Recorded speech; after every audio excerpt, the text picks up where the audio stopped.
പശ്ചിമ ബംഗാളിൽ അധ്യാപക നിയമന അഴിമതി കേസിൽ തൃണമൂൽ MLA ജിബാൽ കൃഷ്ണ സാഹയെ ED അറസ്റ്റ് ചെയ്തു. MLAയുടെ വസതിയിലെ റെയ്ഡിന് ശേഷമായിരുന്നു അറസ്റ്റ്.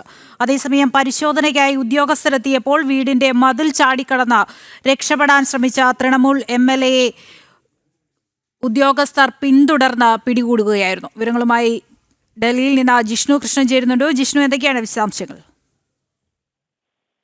പശ്ചിമ ബംഗാളിൽ അധ്യാപക നിയമനത്തിൽ നടന്നിട്ടുള്ള അഴിമതിയും അതിന് പിറകിൽ നടന്ന കള്ളപ്പണ ഇടപാടുമാണ് എൻഫോഴ്സ്മെന്റ് ഡയറക്ടറേറ്റ് അന്വേഷിക്കുന്നത്. ഈ കേസിലാണിപ്പോൾ തൃണമൂൽ കോൺഗ്രസ് MLA ജിബാൽ കൃഷ്ണ സാഹയെ എൻഫോഴ്സ്മെന്റ് ഡയറക്ടറേറ്റ് അറസ്റ്റ് ചെയ്തിട്ടുള്ളത്. ഇന്ന് രാവിലെ MLAയുടെ വസതിയിൽ റെയ്ഡ് നടത്തിയിരുന്നു. ആ റെയ്ഡിന് ശേഷമാണ് അറസ്റ്റ് രേഖപ്പെടുത്തിയത്. കഴിഞ്ഞ ദിവസങ്ങളിൽ നടത്തിയിട്ടുള്ള പരിശോധനയിൽ അധ്യാപക നിയമന കേസിൽ ജിബാൽ കൃഷ്ണ ഇടപെട്ടതിനുള്ള തെളിവുകൾ അന്വേഷണ സംഘത്തിന് ലഭിച്ചിരുന്നു. ഇതേ കേസിൽ നേരത്തെ തൃണമൂൽ MLA ജിബാൽ കൃഷ്ണയുടെ ഭാര്യയെയും അന്വേഷണ സംഘം ചോദ്യം ചെയ്തിരുന്നു. പ്രാഥമിക അന്വേഷണത്തിൽ MLA കേസിൽ ഉൾപ്പെട്ടിട്ടുണ്ട് എന്ന് കണ്ടെത്തിയതിനെ തുടർന്നാണ് നിലവിൽ അറസ്റ്റ് രേഖപ്പെടുത്തിയിട്ടുള്ളത്. അതേസമയം ഇന്ന് വസതിയിൽ പരിശോധനയ്ക്കായി എൻഫോഴ്സ്മെന്റ് ഡയറക്ടറേറ്റ് ഉദ്യോഗസ്ഥരെത്തിയപ്പോൾ വീടിന്റെ മതിൽ ചാടിക്കടന്ന് രക്ഷപ്പെടാൻ MLA ശ്രമിച്ചു. തുടർന്ന് ഉദ്യോഗസ്ഥർ പിന്തുടർന്നാണ് തൃണമൂൽ MLAയെ പിടികൂടിയത്.